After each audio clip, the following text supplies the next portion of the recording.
ভোলায় অজ্ঞাত দুর্বৃত্তরা কুপিয়ে হত্যা করেছে ইসলামী বক্তা দারুল হাদিস কামিল মাদ্রাসার শিক্ষক ও উপজেলা জামে মসজিদের খতিব মাওলানা মোহাম্মদ আমিনুল হক নোমানীকে শনিবার রাত ৯টার দিকে পশ্চিম চরনোয়াবাদের জাইল্লাবাড়ি ঘাট এলাকায় নিজ বাড়িতে এলোপাথারি কুপিয়ে হত্যা করা হয় তাকে। এ ঘটনায় সারা রাত বিক্ষোভ চলে ভোলায়। গরুরে যেরকম জবাই করে দিল লাফায় এরকম, আর কাউরে দেখি নাই বা কারা করছে এটাও বলতে পারি। আমরা যাওয়া হয়তো বা কিছুক্ষণ আগে চলে গেছে, যারা না কেউই ছিল না।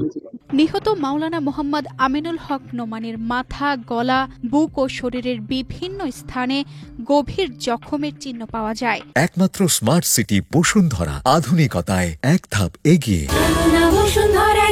স্থানীয়রা জানান, ঘটনার সময় তিনি ঘরে একাই ছিলেন। ভিতরে ঢুকে দেখি যে হুজুরের লাশ পড়ে রয়েছে, হুজুর একবার জবাই দেওয়া হয়ে গেছে।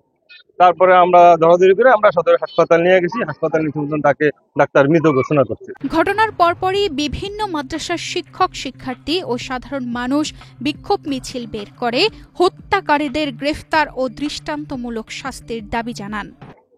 কি কারণে আমার ভাইকে হত্যা করালো এটার প্রতিবাদ আমি হত্যাই এবং তার ফাঁসি চাই। এলাকা তো নাই, এলাকার যত ভাই যত খারাপ মানুষ থাক, হুজুরের প্রতি কেউ কুদৃষ্টি ছিল না। এই নৃশংসতার ঘটনায় হতবাক এলাকাবাসী। তারা বলছেন, কারোর সাথেই তার কোনো শত্রুতা ছিল না। তিনি ছিলেন অত্যন্ত শান্ত ও ধর্মপ্রাণ একজন মানুষ। দ্রুত হত্যাকারীদের গ্রেফতারের দাবি জানিয়েছেন দারুল হাদিস কামিল মাদ্রাসার উপাধ্যক্ষ। তিনি কোনো রাজনীতি করতেন না, একটা অরাজনৈতিক ব্যক্তি এবং তিনি একজন ভালো ওয়াইজ মুফাসসির। তিনি ভোলা এবং ভোলার বাহিরে প্রত্যন্ত অঞ্চলে বিভিন্ন অঞ্চলে তিনি তাফসীর করতেন এবং ভালো একজন আলেম হিসেবে সকলের কাছে সুপরিচিত, একজন অমায়িক, ভদ্র এবং নিরহংকার একজন মানুষ ছিলেন। খুব দ্রুত দোষীদের শনাক্ত করে আইনের আওতায় আনা হবে বলে জানিয়েছে ভোলার প্রশাসন।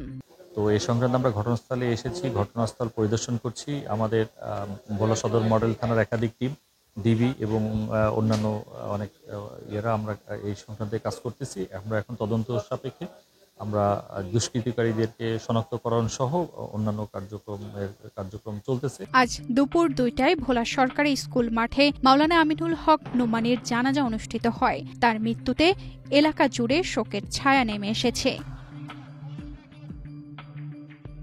তানজিদা রহমান, ইনায়া, বাংলাদেশ প্রতিদিন।